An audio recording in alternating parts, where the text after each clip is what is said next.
Again, it's negative. Roster man must rebel. Oh gosh, they might hold me, trying to control me now when.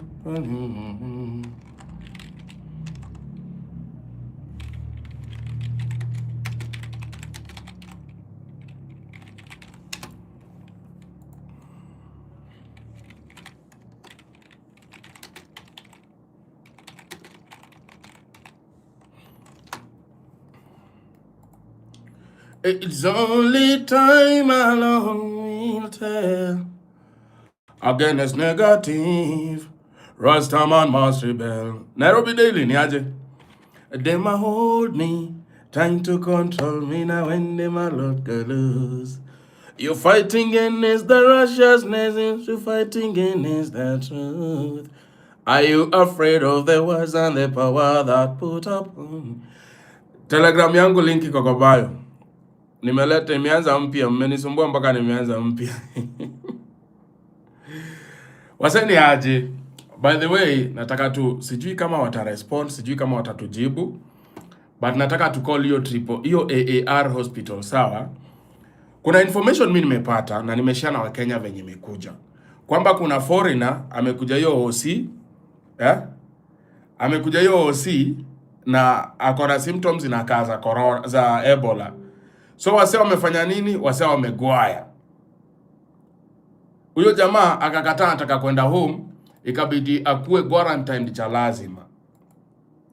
Sasa sijui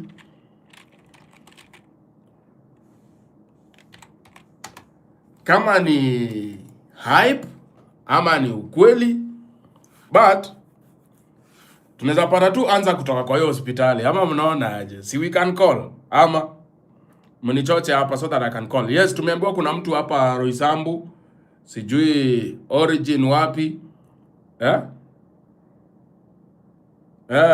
So mimi nimeshare information venye nimeipata. Telegram channel ndio hiyo hapo kwa link iko kwa bio. So nimeshare information tu venye nimeipata hivyo. So I think the best we can do is we can call them. Ama ni aje? Tell them ni aje tunataka kuleta mgonjwa huko lakini kuna news zinatupata hapa hivi. We are scared of coming. It's only time alone will tell. Again, it's negative. Rastaman must rebel. They might hold me. Na hiyo siko sponsored.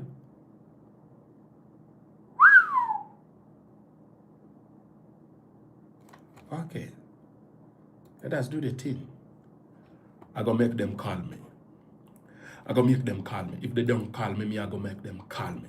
They have to call me. If they can't call me, they have to call me. Blood clot. Wacha to call, watu tusikie. Na niwaekea hapa message. Niwaambie niko na mgonjwa. Na kuna ile habari tumepata zaidi kitoka hata nimeogopa kukuja. Hii ni ile iko Muthaiga. Hiyo ni ya Muthaiga hiyo iko hapo karibu Muthaiga.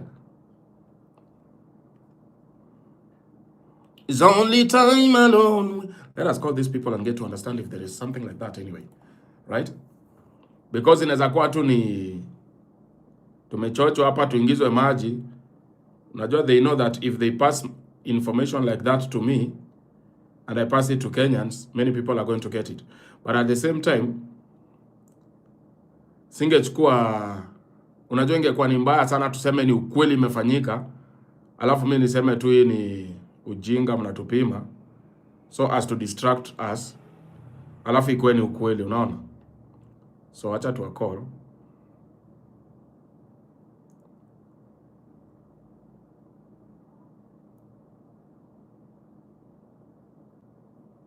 Thank you for calling AAR Hospital.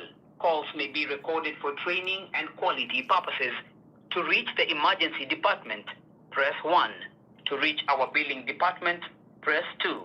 To reach our laboratory, press 3. For more information about AAR Hospital, press 4. For feedback, press 5. To book an appointment or to speak to a customer service executive, press 0. To go back to the main menu, Thank you for calling AAR Hospital. Unfortunately, all lines are busy at the moment. Please be patient and stay on the line. Your call will be connected to one of our customer service executives as soon as possible. This call may be monitored and recorded for training and quality purposes. Please do not hang up. Your call is now first in line and will be answered by the next available representative. Thank you for your patience.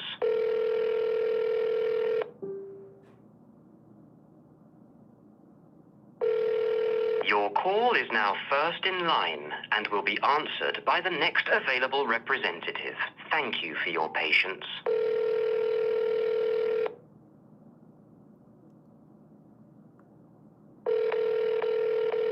Your call is now first in line and will be answered by the next available representative. Thank you for your patience.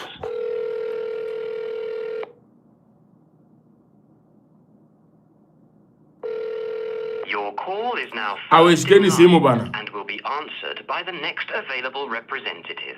Thank you for your patience.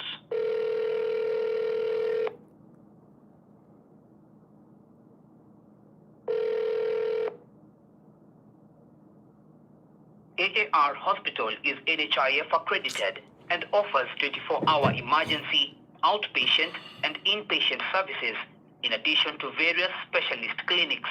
We also offer 24-hour dialysis services,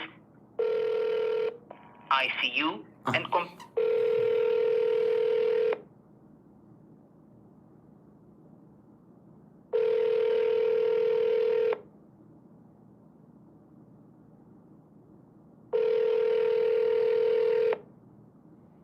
They are not captured.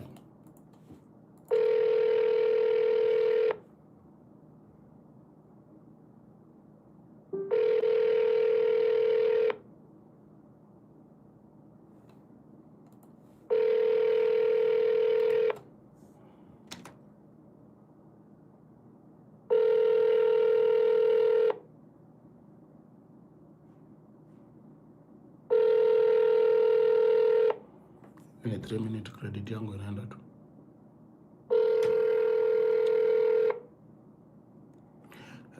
The person I want,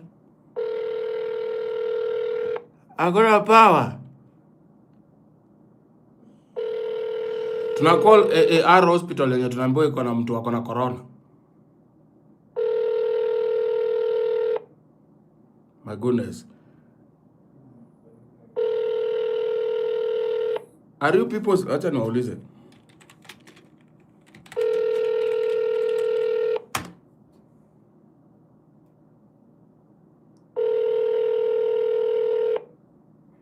Oh, Ebola si corona.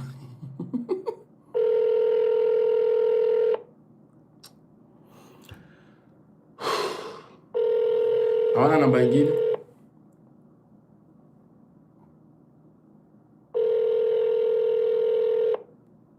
Imagine hiyo moja.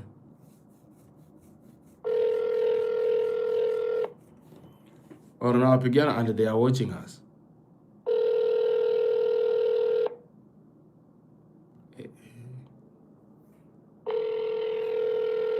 4 minutes and no one is speaking.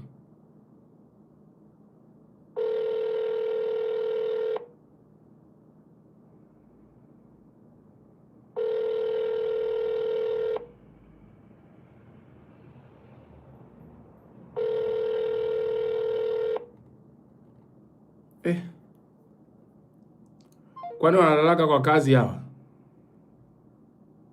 They seem to be sleeping on the job, eh? Because hata WhatsApp inaingia but they are not hawashiki. We wanted to call them to confirm if they have a patient who is Dutch origin. But they are not, if of receive his phone. Each of them is busy.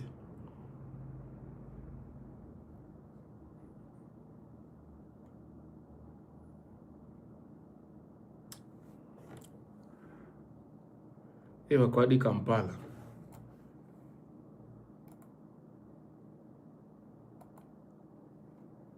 AAR. wako hadi Kampala. Acha tujaribu kuwa call na hii.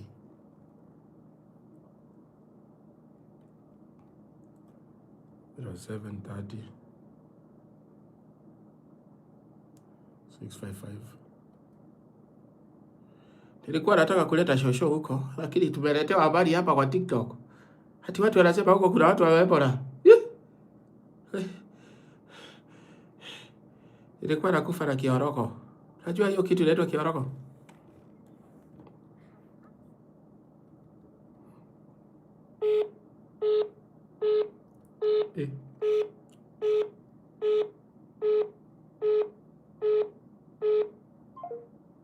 Which is that? Hizo ni mawitch. Okay, hiyo namba nyingine 0709 701 00.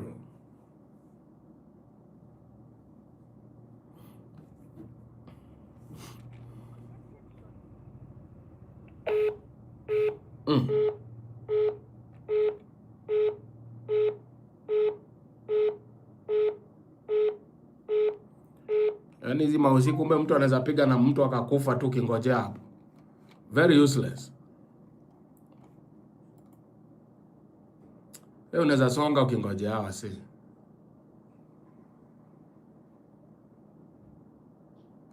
Acha tujaribu kupigia rescue team.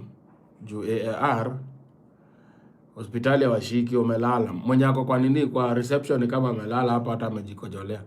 Bloody bure kabisa. Acha tupigia hawa AAR rescue zao hizi. Nonsense.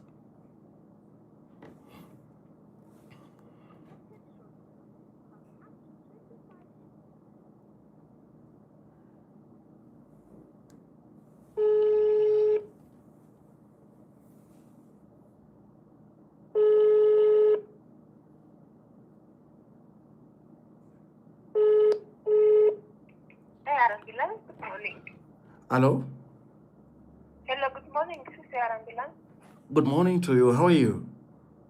Fine, thank you. Okay, I have a very sick grandmother. Yes. And I was planning to bring her to the hospital. Which hospital? Is this AAR? This is the ambulance department. Do you probably need an ambulance to help transfer your grandmother? Yes, but I'm being informed All right. there is a message going on telling people that you guys had a patient, a stranger, that had Ebola. Well, I am not sure about that. I can share with you the hospital number to confirm. Kindly assist me with the number. All right. A minute, I check it for you. Okay. It's 0712 0712 339. 339. Just a minute, I'm confirming for you the last two numbers. Okay. Sorry, I confused. It's 0712 Okay, 0712 540 540 339. 339. Okay, thank you. You're welcome. Yes, ni yangu. Kenyan decides ni yangu. TikTok ndo wamenitolea jina, ati nilimechange jina sana. Wako na ujinga. Don't worry. Guys, don't call them so that we can call them here and confirm these things. Najua watu wanachukua namba alafu.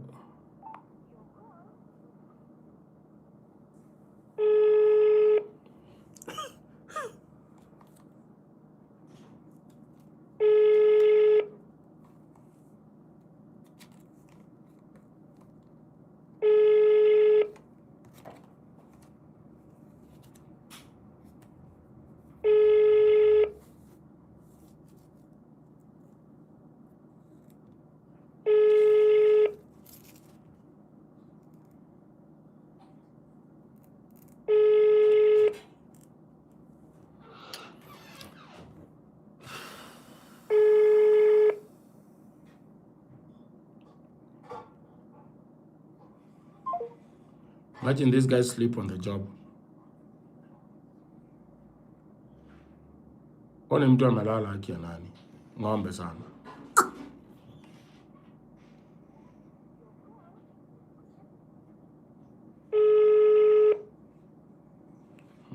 Hiyo ungekufa. We are rating AAR.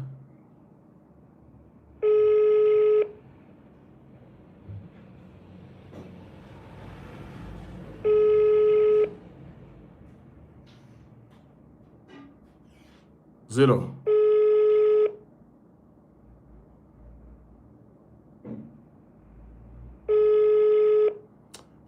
Kenya ni kama tutapata answer leo.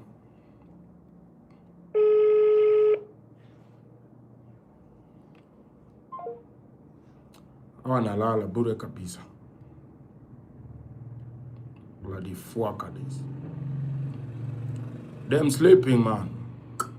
Bomba world. Tell wapigie na WhatsApp nisikie. Let me call them up with a WhatsApp number.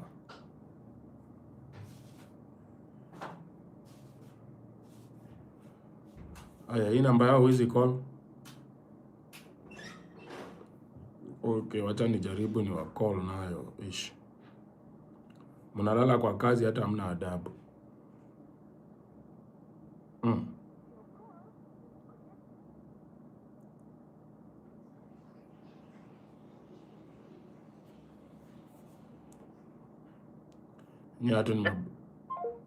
Ni ma blood clot. Kenyans, unfortunately, we cannot make that call. Either the person who is supposed to be receiving the calls at night is asleep, na inafaa tumu-expose hata yeye mwenyewe mjinga sana.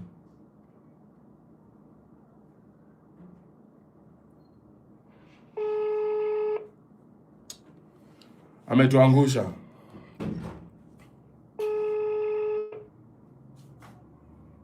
Su, uko na namba ya pharmacy?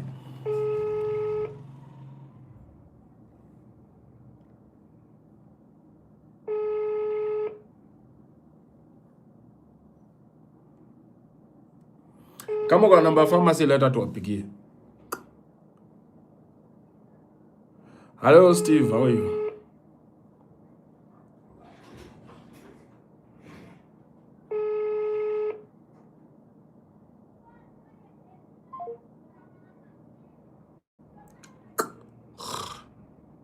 So unfortunately you may bounce. We need to know. We have to know, right? So there is a message I received kwamba kuna mtu ameenda pale AAR hospital na inasemekana kwamba kulingana na measurements za madaktari ako na Ebola. So mimi nikasema I will share this information as it is. I will read it as it is. Najua Kenya wako very fast kupinga kila kitu, but at least I have shared with everyone. Okay? This is my brand. You want it? Just 1,000 you get one. Mahua, this is my brand. This is my branding. Ukitaka moja na kupatia, kuna hizo black na kuna za white. You choose the color, then nakutumia pali huko. 1,000, just 1,000. Now listen here. Kitu inaniudhi ni moja. We are not prepared. The president is just taking us from Ngwashe and all is well. Anywho. Kitu ingine imeniudhi ni wazazi wa Utumishi. Wazazi wa Utumishi wamejaa inbox yangu. Ndio hii namba hapa. Wazazi wa Utumishi wamejaa inbox yangu na kuambia. Matusi. Hata mwingine ameniita kumanyoko.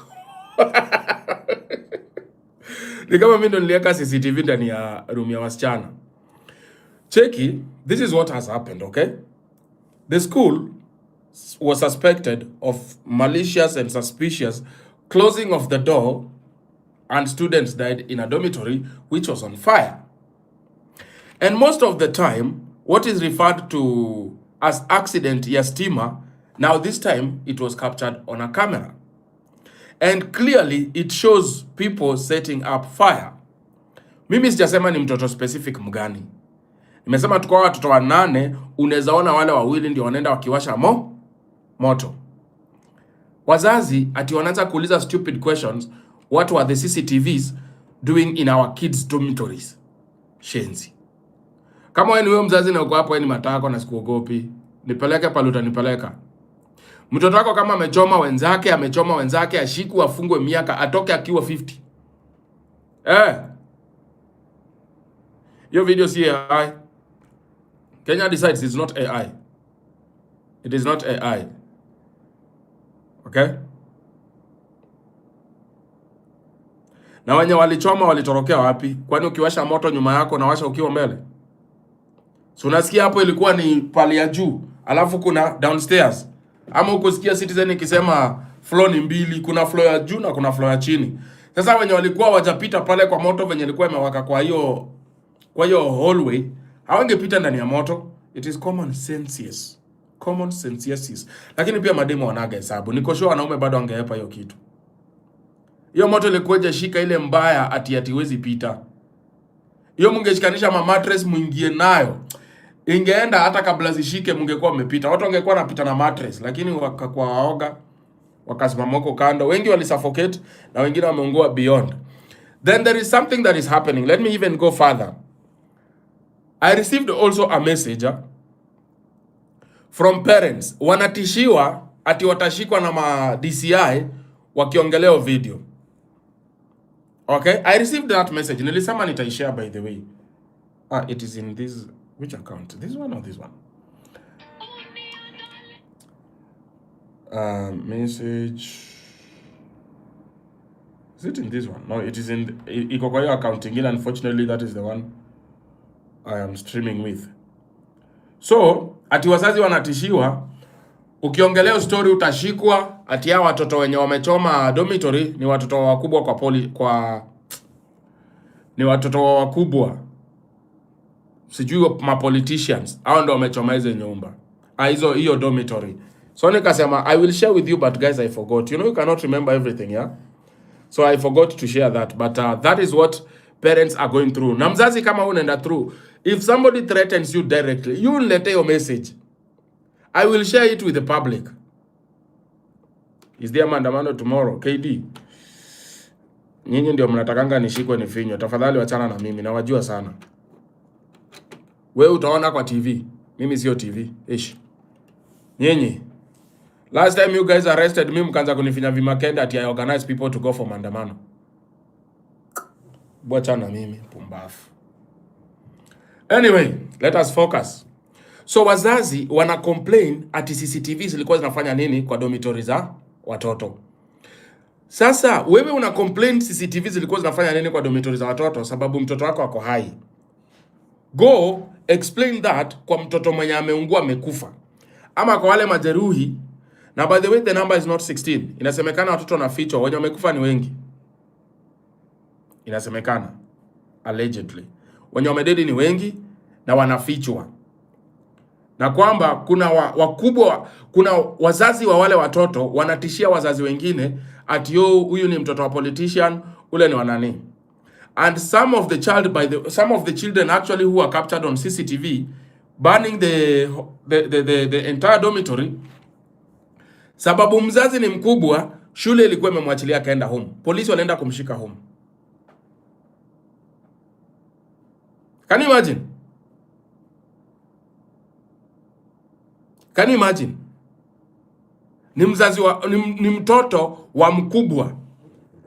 The child was released. Sasa wengine wakipelekwa home waende home so that the police can start their thing and investigations done. Huyo mtu hii aliachiliwa, alienda kushikwa home na mapolisi. You can imagine. Mimi bana wase msinipatie power. Jumini kipewa power haki I don't know. I really don't know. I can be making some decisions that are very harsh but very necessary. You are complaining about a CCTV and there is a parent who has lost a child as a result of your child. It was not electricity, no accidental fires.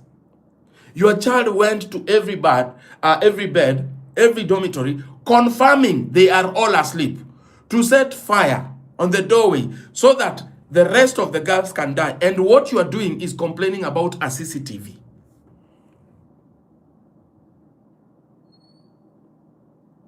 You're a madman. You're a mad woman, whoever you are. Guys, mambo na CCTV. Nimeona wasa wameanzisha hiyo mjadala hapo Facebook. Nimeinyamazisha. Hiyo ni upuzi sana. Hiyo ni ujinga. Hakuna kitu mnatuambia. Unaget? Watoto wameonekana wakiwasha moto.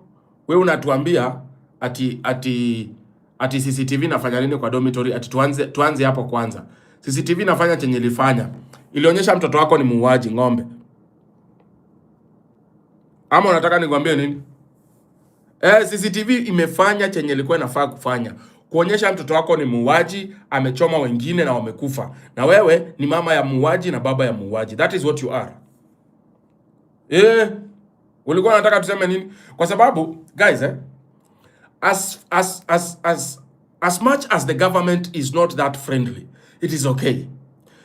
We blame the government for the things it has done and things it has not done. But things another individual decided to do, we cannot just shift that blame directly to the government. Yes, inafaa kukuwe na simamoto. Basi, gava ifanye hivi. Every government school ikuwe na private simamoto ready with water. Waweke hapo. Ama ni aje? Every single school ikuwe na zimamoto. Ikuwe requirement. Every single school should have a zimamoto ready on the go. Na huyo mtu wa zimamoto inafaa hata wakuwe wawili. Wana shift. Unaona? Why? Somebody is saying that is not feasible. I mean, I think you meant feasible, right? Not visible. It is very. Why? Education is allocated billions of shillings. What are those billions of shillings doing? And even school fees imepandishwa. What is it doing? Mununue zimamoto. Kila shule ikuwe na zimamoto moja. Ikuwe requirement. If you open a private school, uende usaini kwa gava, upatiwe zimamoto. Zimamoto zikuongeza shule zote zikuwe. Ama I have even a better idea. Kama itawezekana we abolish boarding schools. We just abolish them. We ungoje mtoto wako akujie hapo every day, mpeleke shule ya karibu. Ama what do you think, guys? Tuko na options. First of all, kama mwezi eka kama ambulance is not feasible, let us have every boarding school abolished. Zikuwe day school. Wewe na kilele kyako kinarudi nyumbani. Kitumbua kundu yako kinarudi na wewe. Anakuja anukie mavi yuko kwako. Because guys, let me tell you. You know, labda wewe ujulikani, but mimi najulikana. And this story tulikuwa na nyinyi hapa nikitumiwa videos. I was not in Utumishi. Mimi nilikuwa na nyinyi hapa, we were talking on TikTok. Tulikuwa naongea watu wa binary na forex. And then videos start streaming in. Ebu ongelea hii mtoto wangu, my cousin. I listened and I found out that it is true. You see? I found out it is true that ni ukweli watoto wamechomeka. Ni venye namba ilikuwa inadanganywa. Initially nilikuwa naambiwa na watoto 22 but it was 16. Sasa ni watu 19 wamededi. The government is it updating. Anyway. So wewe, I don't understand wewe mzazi unauliza ati CCTV ilikuwa inafanya nini? CCTV ilifanya kazi mzuri sana. And by the way, CCTV nafasi kuwe pale permanently. Milango hazifai kufungwa. Mimi during my time nimesoma Fafa Jericho, nimesoma Cardinal Otunga. By the way, milango haikuwa inafungwa. Alafu kulikuwa na mlango ingine ilikuwa tu nini? Ilikuwa ni kama zile window panes. Yaani msi anaweza escape, unaona? Ilikuwa ni kama window panes kufikia hapa ni chuma yenye dugia ziwezi ingia ama wanyama, but hapa juu ilikuwa ngani kama ma window panes. Kukiharibika wasa wanaweza pitia huko. Then pale juu pia kwa ukuta karibu na bed za mwisho, wasa wangepitia hapo wakiruka. Na hii mlango ilikuwa inafunguaga. Unaget? Ilikuwa yani ilikuwa ni kama inashikiliwa. Mimi, I don't remember us closing dormitories. I don't remember during our time. You get? Alafu kulikuwa na ule huyo mtu tulikuwa na muitanga nani? Kulikuwa na kile kimwalimu kilikuwa kinakujanga 4. Yaani force zile kauzingizi kamekushika kamekubembeleza. Kulikuwa na mwalimu mwingine alikuwa anaitwa Dom Master. Tulikuwa tunamuitanga Dom Master. Dom Master alikuwa anakuja na shout. Manze inabidi miamka haraka mwende muoge, muingie daro. Zile ni morning preps. Haikuwa ifungwa. So mimi as much as shule iko na makosa, mimi kuna makosa ingine nataka niulize wazazi. Mtoto wako akianza kupigana mavidole, ulijua? Hukujua, si ndio? CCTV zinaonyesha vizuri watoto wenyu ni venye hatuwezi zionyesha hapa. Watoto wenyu vidole zinanuka bukundu. Alafu mnakasirika. Ati what are you doing? The privacy of our kids was invaded. Wewe ulipeleka watoto wako shule wakuwa manini? Malele. What privacy was invaded? Siwezi yeka tiji wewe ni watoi. Bua chana mimi siwezi. Siwezi. It was for my eyes, I saw, I believed, I kept quiet. Siwezi hata ufanye nini. But now, this is now makosa ya shule. The school knows. The teachers knows.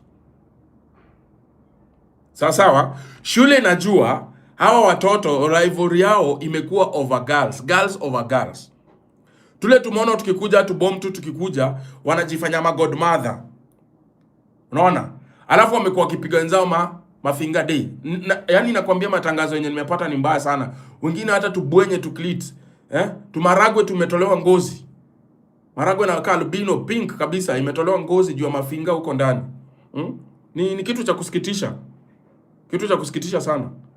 Sasa ati hao walikuja kuchoma wanaume wengine wenye wanakaa huku juu. Wenye wamefanya kitu si mamono, ni maform 3 na maform 4. Wenye wamechoma watu wengine. Ati wana compete over girls. Girls competing over girls, man.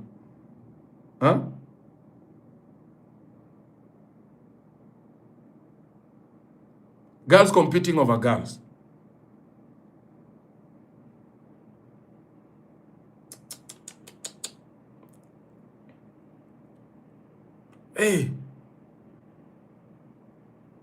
Mzazi kaa uko hapo nje. Mambo na boarding say no. Usijipate hapo. We imagine, I'm just trying to imagine a parent who mwenye alipeleka mtoi shule hata box ya kurudisha home aseme hii box nilikuwa nimenunulia mtoto wangu namkumbuka, hata hiyo box hakuna. Unaulizwa na watoto, unaulizwa na watoto kwani nani afungi shule? Unajua watoto wadogo wao wanasahau haraka sana. Wanasahau tena utakuja kuuliza nani afungi shule? Kwa nini hakuji? Ulikuwa umeenda wapi mama? Na kuna familia moja ilienda kuangalia mtu wao ikapata accident. All of that because of students wakupigana mafinga. Wapiganaji mafinga ndio wamechoma wenzao. Man to man, girl to girl, not nice. When me coming from a romping shot. Where?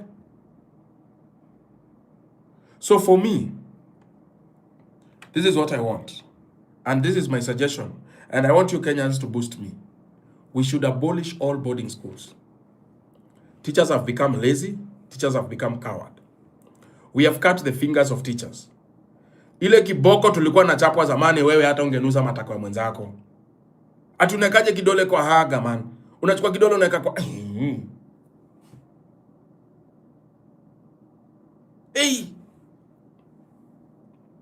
Niweke tiji watoi, wewe una kichwa mbaya wewe.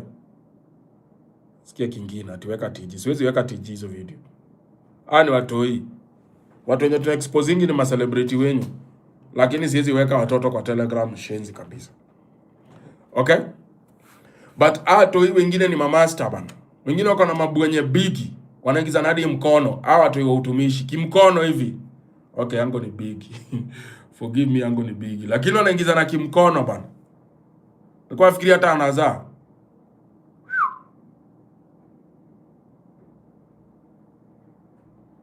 Wale sasa kama we pia uko boarding unafikia kadem kako kakikamu.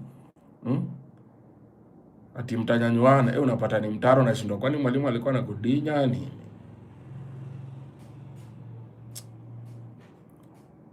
I miss my old days.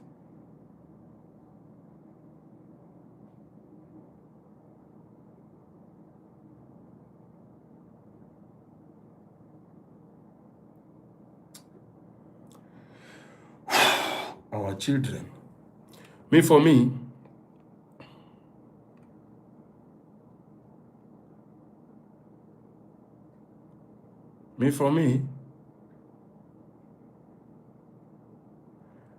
none of my kids is going to boarding school. None. Kama boarding school itakuwa hiyo ndio nafasi imebaki, anakaa home, I can teach them myself. In fact, hii education ni upuzi.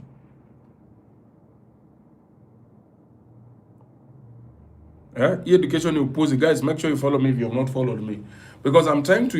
Yani nahurumia wale wazazi wenye watu wao wamededi. Nahurumia wazazi wenye walipeleka watu wao wakiwa shule sura mzuri. Sasa wanakaa venye wanataka juu kuna mtu amewachoma. All of it ulikuwa unachoma mwenzako juu ya kibwenye. Hata sio mbo. Hata it makes sense.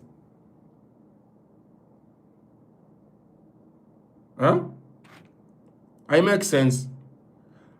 Mara mingi tumeona wanawake wanapigania mwanaume, wanaume wanapigania mwanamke, lakini wewe umeenda kuchoma wenzako juu ya kitu yenye umebeba kwa mwili yako. Unaweza jiangalia hivi ama upige picha uko na iangalianga venye unakaa huko chini. Kumanina. That is so sad, eh? I don't know, but it is so sad. For me, kama mimi ningekuwa mzazi, ningeenda tu polepole nikisikia wale wazazi wanaongea ujinga na mtu yangu amededi. Mimi nakupiga tu mapanga umfuate huko pali yako. Pumbavu. Piga tu mapanga yani. Mapanga ale tu.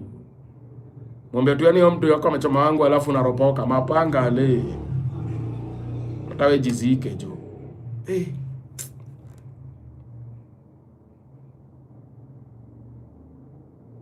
Nilicheki yule mwanaume analia.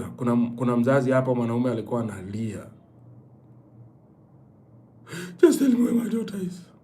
Tell me where my daughter is. Alafu mzazi kama huyo, kuna ng'ombe kwa hapo inauliza, kwanza tuambiwe hizo CCTV zilikuwa zinafanya nini kwa domu za watoi? We kama ni mzazi wa utumishi na uniproviwa ni mzazi wa utumishi, nitumie picha mtoto wako ni confirm wewe ni mzazi huko, nikutumie uone watoto wako wamekuwa wakifanya nini.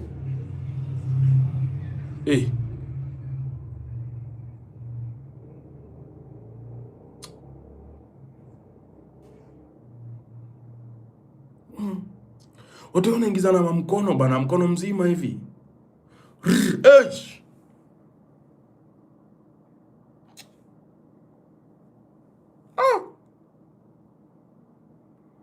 Nimeona hizo picha, nimechoka, nimesikia tu nimechoka. Hata sitaki hata ku. Hafu wengine ni wachafu. Mashonde tu, yani sijui wanajipanguza na gunia ama ni nini. Wamejipaka mashonde tu. Bado mtu anafungua miguu huko. Wengine mpaka wanapigana mabendova finga.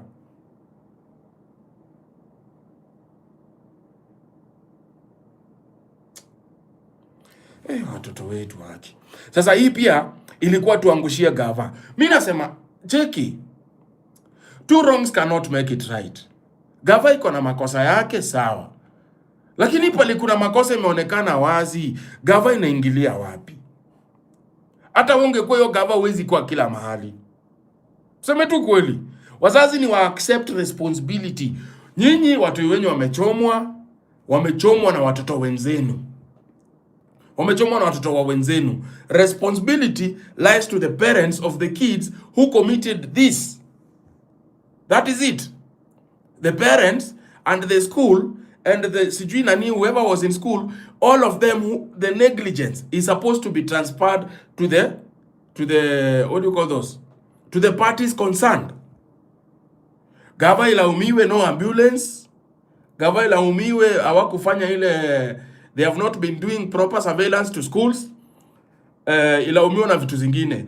Lakini shule kuchomeka, shule ilaumiwe. But before shule ilaumiwe, hawa watoto washikwe, wanafaa kwanza kufungwa, ile inaitwa approved school, wafike 18 na waende wafungwe kifungo sasa. Very nice. Huko pia watapata tu wanawake waendelee kupigana mafinga. Wachome pia hiyo. Ama ni aje? Alafu kitu kingine wazazi nataka mnisupport. Nataka tuende maandamano to abolish all boarding schools. Huko ndio vitombua mikundu vinazaliwa. Huko ndio vilele vinazaliwa. Na acha nikwambie, unaona hawa senyo dinyana same. Hatuko na wivu mbaya, hata wanaume wana madananga. Jamaa anapenda shonde, mpaka anaanza kufikiria kaa kunyi. Lord of mercy. Unaona? Asa umadana. Hivi vilele hivi. Wewe vina madana sikudanganyi. So the best thing we can do is okay.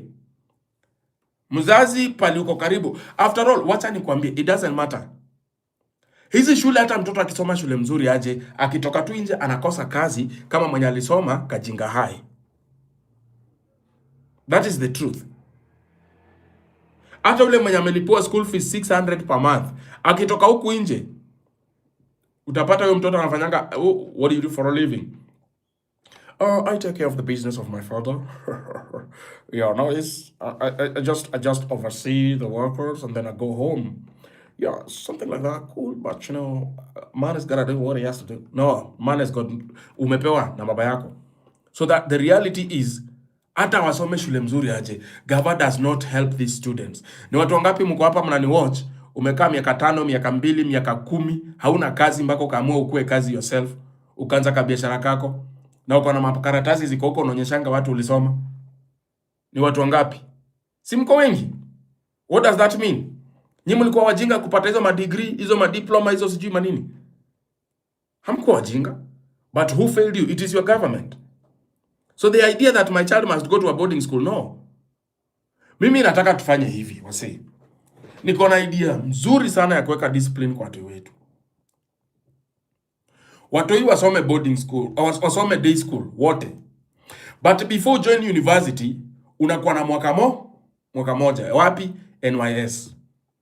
Na NYS tulisikia pia huko kuna vitombwa mikundu na vitombana mikundu, especially those are trainers. You trainers wa NYS tunajua stories zenyu. Hata wengine tuko na video zenyu. Nyinyi vitomba mikundu tunawajua. Na wengine wanapea watoto mimba alafu wanawafukuza huko NYS. Tuko na hizo story ni venye tunawakeep tu. Time yenu mzuri na kama. You get? So that discipline is instilled and these people join university. And then university zetu tuzi-enable bana. Ama student hakuna venye tu watakuwa nasoma, wanarudi kwa hostel. We need to keep them busy. Kama hizi maparastatal za Gava, hizi mahoteli za Gava, hawa tu ndio wanafaa kuwa nafanya majob huko. Jamaa najua kama leo niko na lessons, leo sina lessons. Wakuwa wanapeana hizo mashift. Hawa tu hii wawaka kwa reli, wawaka kwa bus station za serikali, wawaka tuwatupe huko. Yani unasoma una do job. At the end of the day, kama mtu anaweza make tuseme kitu kama tuseme hata kama ni 3K ama 4K per month. Oni mtu anaweza jibaia kitu na akafanya kitu. Mnawaachilia alafu mnakuja kuniambia hapa nonsense na wanadinyana mikundu na niwezi wa forex hapa siku hizi. Bure kabisa. I have ideas for my country but I have no power. Kuna power? Kama ningepewa power mimi, ningesumbua wasi. Sioni ukifika kesho wewe. Mtuse, I have seen your comments since day one. Nakwambia utakufa mbele yangu, utazikwa mbele yangu wewe Mtuse with your foolish account. I have seen you for so many days, It's just that sina haja yako. Sasa Mtuse sina haja yako. That is why I'm just overlooking on you. But don't try to hide behind a pseudo account, my friend. Trust me, if I want you, I will get you. Sina haja yako. I have been seeing your comments. Yeah? Yes, just know I have been seeing them. And trust me, if I'm interested, I will get to know who you are. With your pseudo. Okay? Why for MC ama MP? Unasikia guys? Let me tell you. The easiest way to instill discipline in these children. Number 1. An African, if you don't know, every African is a god. Go to any story, you will see. Any country on earth. Enda wangalie. History is a black man, black man, black man, black man, black man. And before wazungu were invade, before wazungu were invade, tulikuwa tunapigwa, tulikuwa napigana, na tulikuwa tuna learn the hard way. And that hard way made us gods. That these white people need to depend on us to date.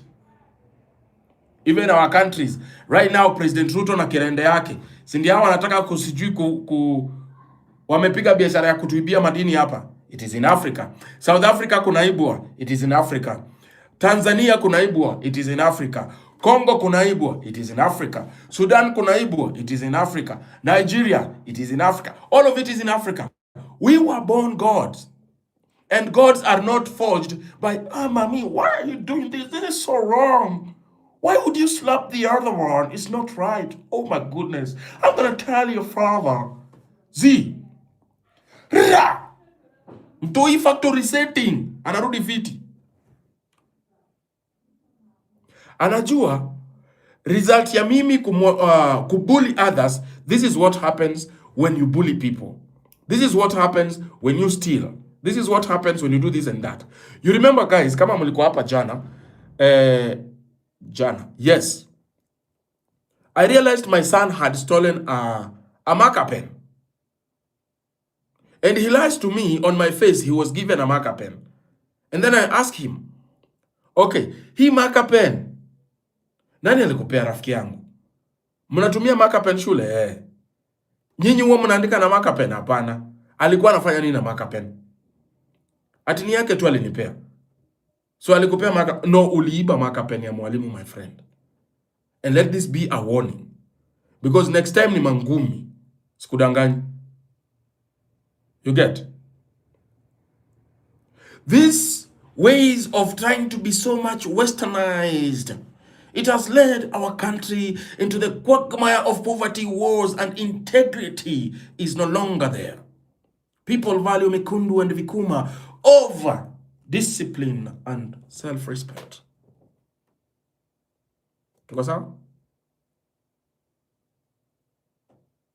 So kitu ya kwanza, kiboko irudi shule.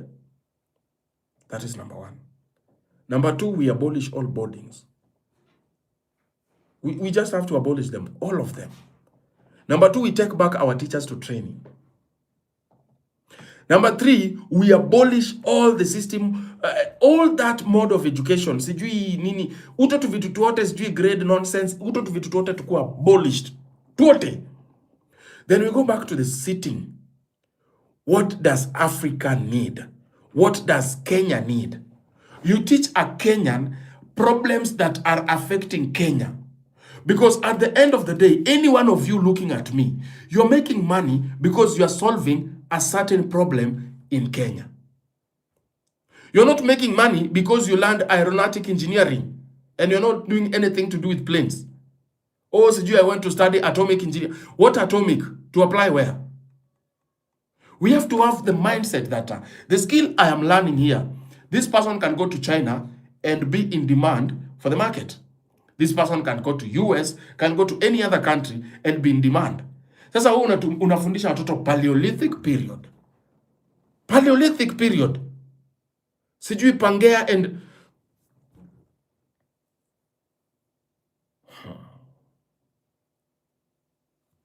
mimi kama sahi, for example, nisimame kiti MP uko Kakamega, hapo mahali inaitwa Ikolomani. Nitalazimisha shule lazima zifundishe gold mining. Lazima to visit gold mining areas. Lazima watoto kuwa na visit hiyo area. Because that is their wealth. They need to learn about it. They need to know how to mine. They need to discover these stones. Because when they sell gold, they can change home. But if you don't teach them how you make money from gold, how you manage that money, you are teaching them Paleolithic period. CBC is better by that what? Gideon, better by what? Tell me what has changed in CBC?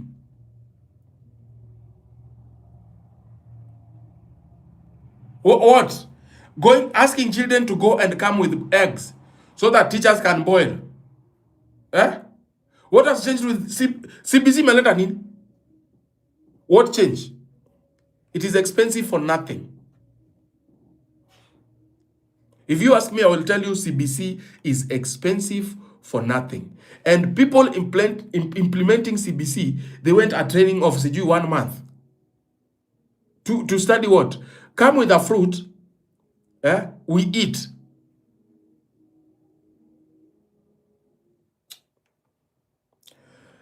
Aya, CBC inasema kila mtu yako na inaitwaje? What do you call these things? These tablet. Kila mtoto akuwe na tablet, right? How many parents can afford tablets? Hata zile za gava. Tuseme wamepewa. That's what I thought. What did you think? Hello Siri. How are you? Hi. I need some reggae music, Siri. You don't have any reggae music. Can you open YouTube? Siri. I need YouTube. Can you open YouTube? Siri ni mgonjwa. Siri, can you open YouTube? You'll need to unlock your iPad first. Okay. Okay, Siri, my iPad is I can see an unlocked. app called YouTube. You could try searching the App Store. Look for me. Music called It's Only Time. Nongwe wewe, endo lale. Siri yako hapa ananipigisha stories za jamba. How many kids uko ushago kwetu wana afford hizo ma tablets? Tablets hakuna stima. Unaniambia watoto wanafunzwa nini? Niambie unafunza nini mtoto wako na tablet bila stima? So, this thing called CBC. CBC and 844, the difference is the name and the grading from classes to whatever nonsense. But it is the same thing. The books have not changed any. Yani, it is just decorations. All of those are decorations. Nothing new. Let me tell you. Kama unataka kuhelp mtoi wako sahi, mimi nakwambia. Unaona kama mimi watu wangu kama hapa, they see what I do.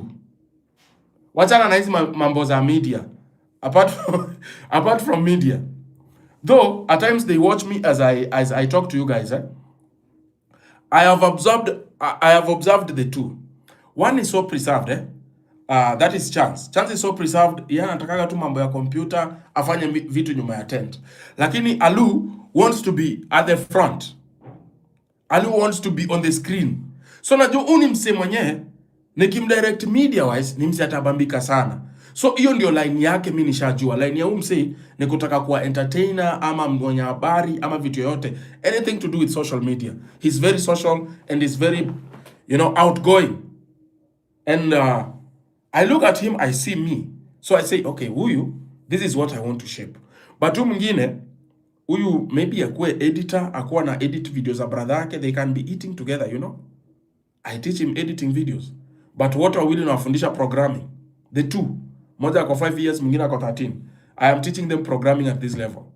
Why? Because one day I'm planning actually, I can see them develop an app from scratch, from zero. And then one day I give them bad ideas. How about we launch those things from the countries that own them and intercept them from there? How about we control PayPal and M-Pesa, Skrill, mention? Anyway, I am teaching them programming, okay? Okay? I am teaching them programming. Something that they will, wakitoka hapa, watu hiyo wanaweza apply. Wewe unaniambia, CBC watu hiyo wanaenda ku-apply nini? Do you know, even by the way, 844 system, ukiangalia vizuri, kulikuwa na ile serious farming. Kuna watu walikuwa wanatoka hapo hadi saa hii. Unaweza pata huyo mtu anakulia tu kilimo. Na ile ni knowledge yenye alitoa wapi? Alitoa kwa ile daro ya agriculture. Ulikuwa unachikiwa sio kimaliza shule wanaenda wanaeka masungura, wanaeka pigeons, wanaeka makuku. Makes sense, right? Because at the end of the day, huyu kijana atauza masungura zake, atanunua nguo. Atauza maybe hizo pigeons, anunue makuku, auze makuku, anunue Maganji, nitolea hapa hii plate. Nachukia kitunguu. Nini, inaitwa aje hiyo? what do you call this? Anauza makuku, ananunua kambuzi, kambuzi ananunua ng'ombe. Mtu ile hata anauza hiyo ng'ombe, unapata hiyo ng'ombe ndio imemlipia hata daro mbili mbele. It was helpful. But hizo helpful ndio wataki, hands on no. Wanataka muuziwe future. That's why it's very easy to manipulate someone hapa kwa mitandao. Oh, how to make money online. Work online in Kenya.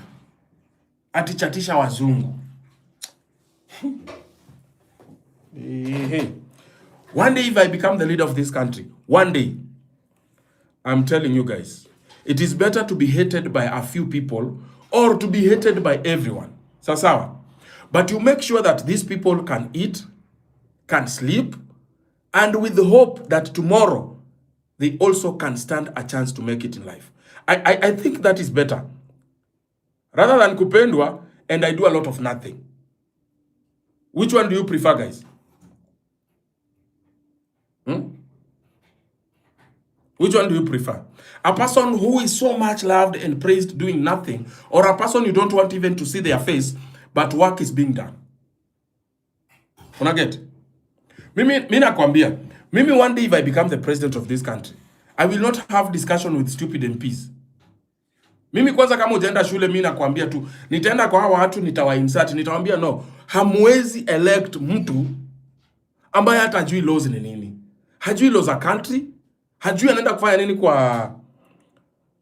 hajui anaenda kufanya nini parliament. Okay, thank you. Hajui kazi yake ni gani kama MP. Yeye anajua tu alipita. We cannot have people who are going to the parliament wakati wanaenda kujiongeza mishahara. Do you know they ongeza themselves mishahara?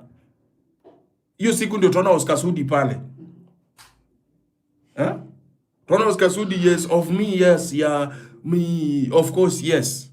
Sababu ni mshahara. Such people are not supposed to be in parliament. In fact, inafaa tukuwe na qualifications za parliamentary seats. Okay? Inafaa tukuwe na hiyo, like, in order for you to step in parliament, that is where we make laws of the country. We cannot have uneducated nincompoos and skunks competing for salaries. No, we have to have learned people. That is the qualification. And it must have history. Hautaenda kukuka hapa results kama 𝐼𝐶𝐢𝐿𝐼𝐶 𝐼𝐶𝐻 na huyu anaitwa nani, waziri wa madini. No. 𝐻𝐶𝐻, you must show. People must know that you came from this school. This is the history of this individual in this school. We cannot have everyone calling themselves professionals because they can buy certificates. Nope. That would be a very good threshold. Because tutakuwa na watu wenye wako na akili. Sasa watu hawa wana defend tu loot yao. Watu wanakimbia kwa serikali ku defend their loot. You get? In fact, one day if I become a leader, I'm telling you, I will be enemy number one of other leaders.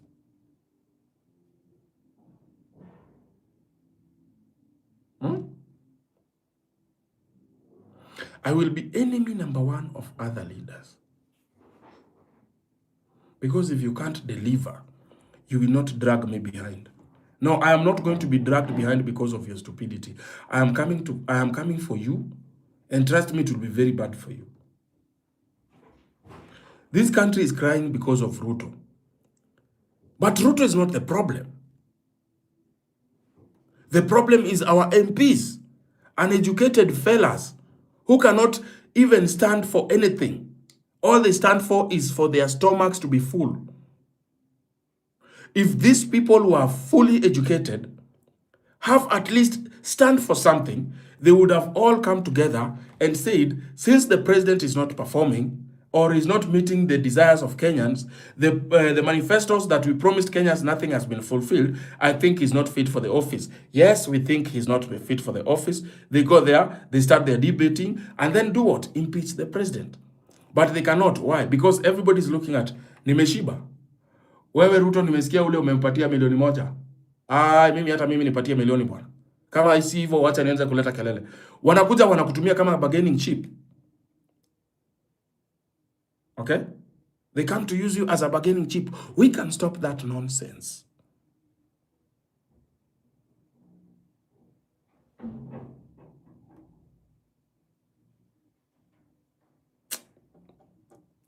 Bro, even the USA, the leading GDP in the world, has got people who doesn't have home and even food to eat. Gideon, let me remind you something. Don't think that those people don't have food to eat. It is because that is how the system is designed. You understand? But you can break that. Muammar Gaddafi had broken that. He's not in the US, he's in Africa. He was killed for that. Muammar Gaddafi was building affordable housing free for people. Medication, even in other countries, was free. Nobody lacked food. Nobody lacked common basic needs. It was in Africa. Somebody, if it was done, we can still do it. In fact, let me tell you, I can become even more mad. Those affordable housing, I can say, mimi nikakuwa president, kama mtanivoti nikuwe president. Whoever is living in those houses, they will stop paying and own them directly. What do you mean you want to end slums? If you want to end slums, then do something. Hizi pesa umebuild na nini? Si umejenga na nyumba zao na pesa za watu. Good. The only thing hawa watu watakuwa na kulipa ni stima, maji, takataka collection. Hiyo ndio serikali inalipwa. Hiyo mambo ingine si umechukua nini? Umechukua nini inaitwa aje? Umechukua taxes zao ukatengeleza hizo nyumba. Let them enjoy their taxes. At least hata kuja na formula like hizi nyumba ndio watu wakwe pia hard working, wasikuwe lazy ati wanajengewanga nyumba wakae huko. Unaambiwa hizi nyumba you cannot finish 10 years. Ukimaliza 10 years either utafute nyumba nyingine ya kurent. Okay? Utoke hapa juu watu wengine pia wanakuja. These are public buildings. So hauwezi ishi hapa forever. You allow people to live, especially the students. Our two special kama students wa university, they are not supposed to be paying those things. That is number one. Number two, we have police officers wenye wanaishi kwa mikebe na vikombe. They are not supposed to be living such lives and being congested. Kwanza mapolisi wengine wao wananuka vibaya sana sababu ya kuishi kwa mikebe. Polisi anatoka na anakaa kwa kikombe. Ananuka vibaya sana, sweat imemsurround maisha yake yote. We cannot have such. That is number two. Number three, those homes are supposed to belong to doctors, nurses, wote watu wenye at least wanafanyia serikali kazi na inaonekana such that hata ukikata mshahara yao tuseme dhao mbili unamwambia si nimekupatia home, it will be productive. Sasa hizo affordable housing, mnajua watu wa Mukuru wamefanywa nini? Tukiongea kuhusu affordable housing, watu wa Mukuru ile bed sitter walikuwa wameuziwa 640. Sasa mbele ya Mungu niko na makaratasi, nimeenda mpaka site nimeconfirm ile inaitwa boma yangu. From 640 to 900 and something thousand. Sasa mwenye alikuwa ameshaingia contract, juu nimeona contract wameagree, atafanya nini? Kama mzee anaweza tu amka asubuhi akwambia wewe hiyo nyumba nimeongeza bei. Ulikuwa unanunua pesa ngapi 640? Sasa hii ni 900. Ukiitikia, ikifika unaenda kukaribia kumalizia 900. Akikaa chini tena akwambia nimefikiria tena. Sasa imekuwa 1.2. Utafanya nini? Utafanya nini? Mimi nakwambia hivi, if you want a productive country, it must be a what? A country that recognizes efforts of its workers. We have to appreciate teachers, we have to appreciate doctors, we have to appreciate our police officers, we have to appreciate our military, we have to check on everything. Such that hata mtu akifanya ile makosa yenye ifanye afutwe, aishi ku regret, ali waste chance. Unaona? We imagine watu wa mwalimu wako shule poa. Mbona yeye pia sifunze vizuri? Anapata mshahara poa. Mbona si invest? Aya, sio kila mtu anaweza kuwa andikwa na serikali. Mbona tusiweke loans? Badala ya kwenda kuombaomba sijui national government, sijui national what, bank, sijui whatever. Our bank, wachana na wao. Chukua hii pesa already tuko nayo. Let us invest it in our people, in their businesses. Wacha tuende kama president, enda udiscuss kuhusu venye wa Kenya watauza miwa yao sijui Brazil. Kuhusu venye wa Kenya watauza kahawa yao directly to America. Kuhusu venye wa Kenya watauza ngozi za punda huko China directly. Boost their businesses, boost the income, the country becomes rich. It is ABC, direct. Farmers wako pale, wachana na mambo ya kupandisha mbolea kama nonsense. Hata ni heri uanze program za kutengeleza zinaitwaje? Natural manure. Only international food yenye tunataka kuexport, hiyo ndio watu wanataka standards kama kuku zikae hivi, viazi zikae hivi, tutatumia hizo mbolea zao. But for us consumers, local consumers, we can go back to our old ways where a forest was burned, ash was collected, new trees grow. And then that ash is used as manure. And the only thing we need is a proper working system. Give vijana loans. Na before wape loans, wafundishe venye unaona.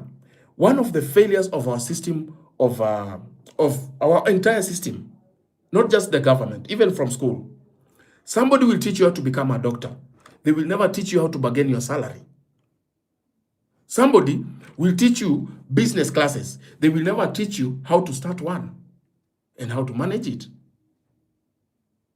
So, okay, somebody will train you how to become a military personnel. So one will teach you how to become a police officer. You become a police officer. But they don't teach you how to manage your salary. So huyu mtu akipata salary na hana discipline, na ndio sasa ameanza kupata. Ndio napata most of people who get employed mwanzo, like 2, 3, 4 years, they just wasted themselves. No, they wasted their money. Why? Because there was no training of how kijana najua unatoka hapa nje. You have trained properly. Sasa unaandikwa. Mshahara yako ni pesa ngapi? 40,000. 40,000 at this very moment. This is what we are doing. We are keeping 20,000 for you. Why? Because number one, the first 2 years, hauwezi kuwa unapata 40,000 uende kuishi nyumba 15,000. Does not make any logical sense. Unanielewa? Yes, good. Why? 1, 2, 3. Huyo mtu akimaliza 4 years kwa service, kama amejua kumanage 20,000 yake, atashindwaje kumanage 40,000? Because umekuwa ukimfunza na discipline. Masoma haishangi. But we don't. Mtu amepata tu hapo na ni daktari, siku hizi analewa tu ujinga juu ako na pesa mingi. Hiyo pesa mingi hata ilast. You get? So we really have a long way to go. And guys, by the way, this was a message I was supposed to pass mapema nikasahau. Parents wenye mko na watoto wa kike, please make it your responsibility. I want you to promise me. Make it your responsibility that you will be washing your own child. Mambo ya kuachia msichana wa nyumba mtoi, wacha. There are videos that we cannot post, but I'm just begging you. Make it a responsibility. You will be washing your child. Sawa? Hata tu vijana. Na unaosha unaangalia kamkundu kakwaje. Kama ni kakijana. Kama ni kasichana angalia kakuma na kamkundu kakwaje. There are very bad things happening out here, I'm telling you. And parents never know because you come from work, you are so tired. Maybe you came even late, and then you just go direct to your bed, or maybe you just eat, and you go to your bed. You go to bed, you just kiss your kid, and then you go to sleep. Wash your kids. Change them diapers. Utakuja upate mtoto mkundu yake ni red na ujui nini inafanyika. Kumbe kuna mtu amekuwa akipiga mtoto wako nyuma. Even these kids are doing to themselves. Watoto wa neighbor wanapanda mtoto wako na labda mtoto wako pia anapanda mtoto wa neighbor. Be checking out these kids, please. Hiyo mambo ya kuachia ati I have employed a house help, I'm paying them well. Trust me. A house help can never replace you. Have we understood each other?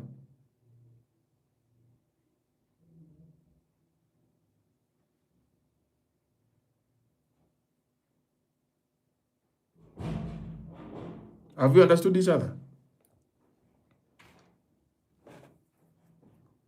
Please, I am begging you.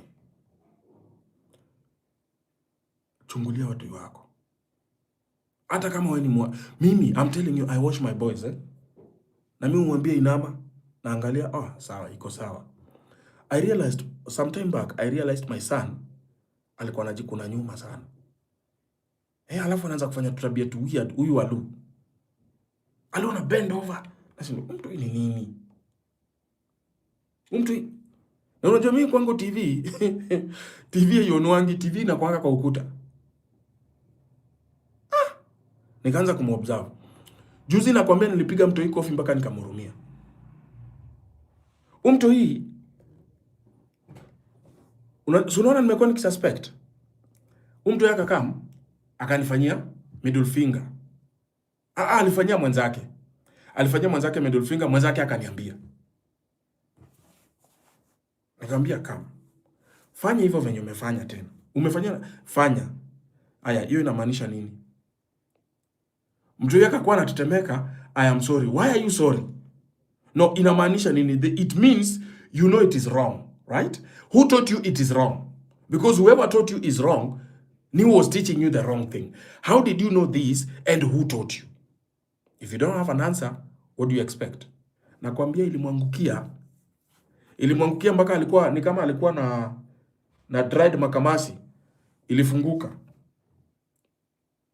Na nilimgota vibaya sana. Do you know why? These kids ukiwanyima TV ama mimi hata si kuwanyima, niko control TV. Mimi sizi hata mtu wangu ana watch TV ati kuanzia saa 2 mpaka saa 7 huko. Hey, no, go out, enda ucheze. So mi TV yangu inakuaga muna watch TV at most for 30 minutes. That is the worst. 30 minutes toka nje, enda ucheze.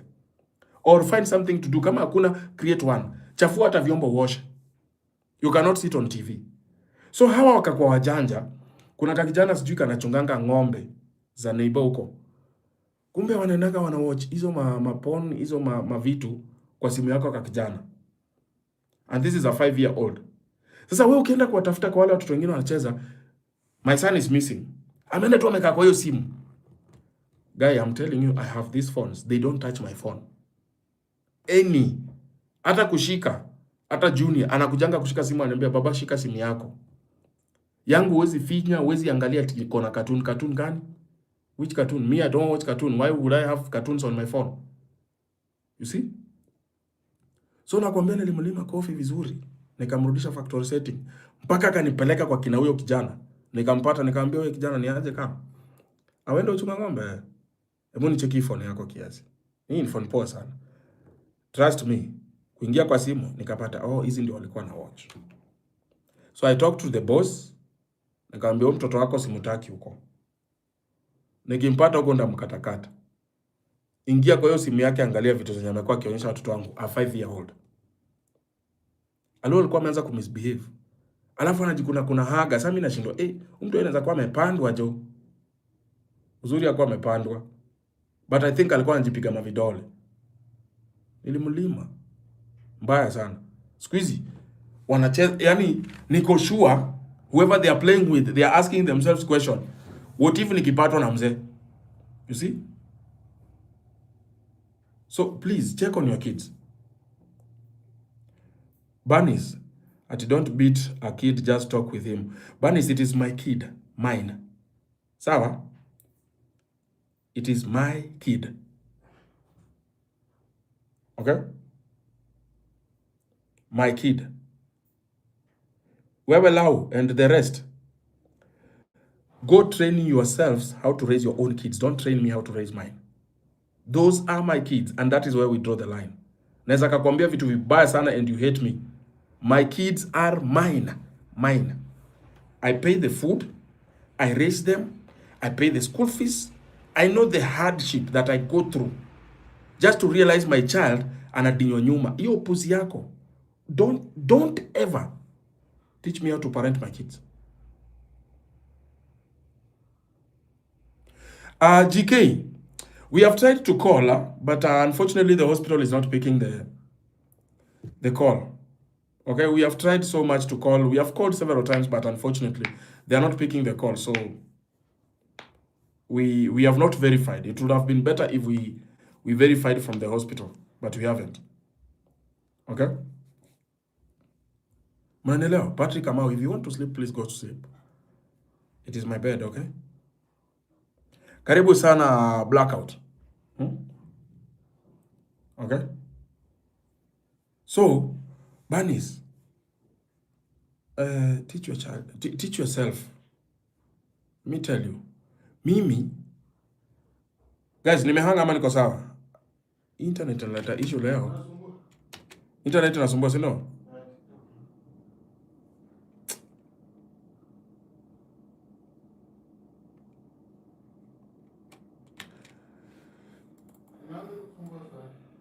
inasinya. YouTube nimehanga ama niko sawa?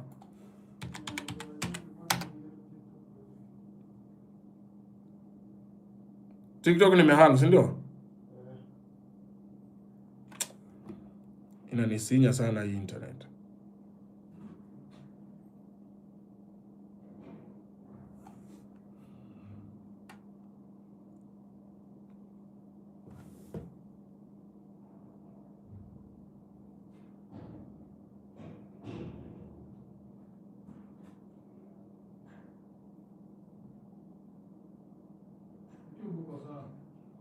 YouTube niko sawa?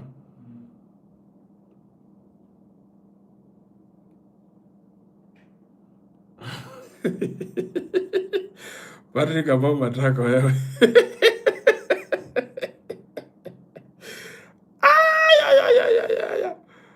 Ay, Mungu anakuona. Anyway guys, asanteni sana. TikTok sijui mbona inasumbua. Hata si TikTok, ni Safaricom amekuwa watu wapumbavu sana of late.